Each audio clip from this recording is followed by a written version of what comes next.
Deciding to buy a product or service is not easy. First, we must become aware that we have a need.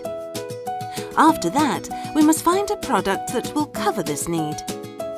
And when we think we know which product we need, we must choose between various alternatives, evaluating providers, payment conditions, and brands. But it doesn't all end here. There are other factors which will make us take one decision or another. One of these factors is the culture we live in, with its beliefs, customs, and habits.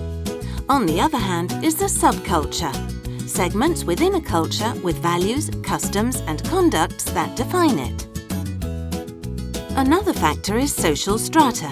That is, when one belongs to a particular social class, there are values, behavioral patterns, habits, and desires that determine where we prefer to do our shopping and what products we buy.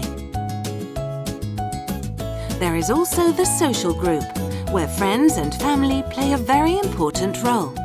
And finally, there are personal factors, like the impression I have of the salesperson or the experience I may have had with that particular brand.